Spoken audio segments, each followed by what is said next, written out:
They're going to have to go by Chandler Smith, John Hunter Nemechek. Up through the gears they go. We're racing in Atlanta.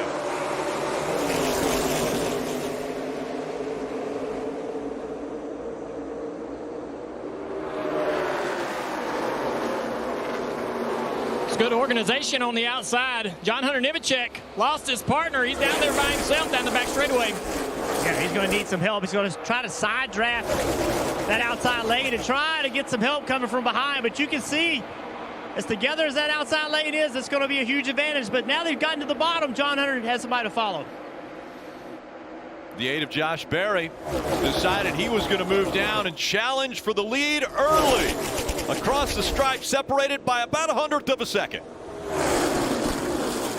Side by side down into turn 1 and 2. Still neck and neck for the lead. Berry on the bottom. Chandler Smith up high down the back straightaway. Organized behind him, Jeff. It's going to be a battle here.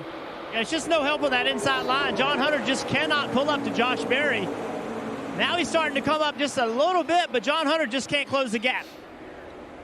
2 car lengths between Berry and John Hunter Nemechek. That 20 on the inside, but it's still Chandler Smith on the outside trying to surge ahead as they go back into one. Big run on the outside there. Chandler Smith not able to help. They are more organized in that top line. Everybody's starting to move up to the middle. Down the back straightaway, a big push coming on the outside. Josh Berry trying to side draft and slow it down. As chaotic as it can be around this racetrack, the top 2 are looking good as they run door to door, side by side, continuing to race for the lead here. And on the bottom line, that 8 of Josh Berry, no help. No one pushing him. No one giving him a shove around this racetrack. Up the racetrack he goes, very close to getting into Chandler Smith's side. Yeah, really close, almost contact right there. I just feel like that bottom lane, the car's not driving good enough. Up front, stacking up though, 8 of Josh Berry. Here it is, a 16 of Chandler Smith rolling that bottom. He's going to get a run to the bottom. Let's see what Herbst does. That monster car, that black number 98. Who he chooses to go with could be the difference maker. Herbst chooses Berry. It's going to be tough for the 16. Yeah, stays right behind the 8s, and so Riley Herbst has chosen the 8 that he wants to help.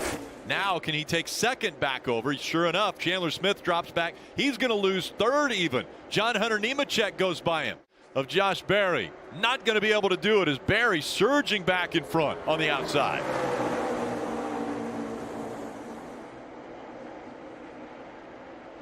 The style of racing is just a little bit different. Jeff mentioned it. Daytona, Talladega, you will literally see physical pushing. Here, there's a little bit bigger gap, but the help is still the same, and it's still drafting. You want a car in your lane, a car behind you pushing the air, as now you see the 8 getting that push from the 98, the Monster Energy car up top of Herbst. Chandler Smith, though, now comes to push the 20. It's like an accordion. They keep moving back and forth. Trying to finish it off. A dominant performance up to this point. 98's going to have a huge run right here into 3. What does he do with it? Is he going to be able to get to the outside of the 8? He is. Will it continue to start finish? And looking to the inside, he's got Smith. Berry gets enveloped as he comes to the line, and it's going to be Riley Herbst winning stage 1. And that move came all the way back off turn 2. He backed up to the nose of the car behind him, got that energy, but a great job of the driver of the 98 to be able to straighten that wheel and jump to the quarter panel of the 8, making the difference. Creed on the outside. Cole Custer, most recent winner in the Xfinity Series, on the inside.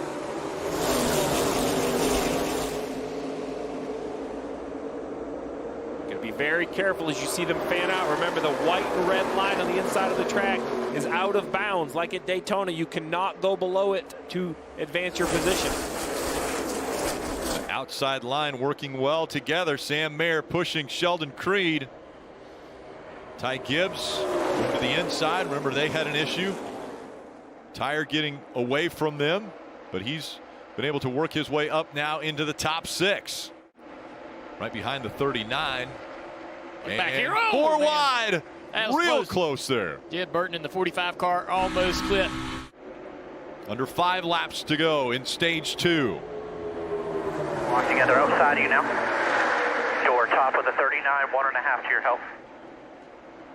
Josh Berry making that inside line work now as he closes in on the 21. Make him find you. Make him find you, Ford. Spotter's so important. The final lap here of stage 2. And what a dominant performance out of the 2 and 21. Sheldon Creed is going to win the stage. He's got 3 stage wins, and they've all come this year. When I was talking to Sheldon earlier today, I said, when's the bad luck going to leave you and you're going to get to victory lane? He said, well, I'm going to have to stop making mistakes too. Well, that's true.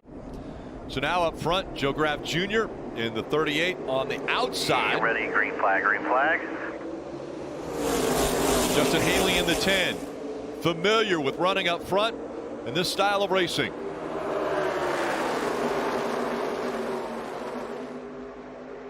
Sam Mayer in the 1.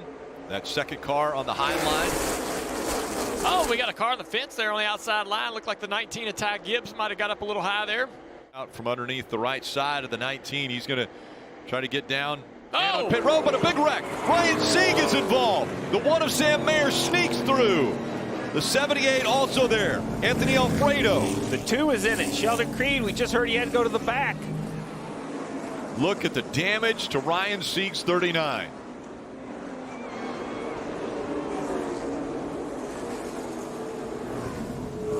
.36 also. Kyle Weatherman has damage. 9 of Brandon Jones, left front damage. Sieg, heavy damage, 36. 3 wide. It's just much tighter here than it is at all the other tracks. Something happened in front. Looked like the 98 was having a problem. Yeah, Riley Herbst was way off pace and looked like he was getting sideways in front of him.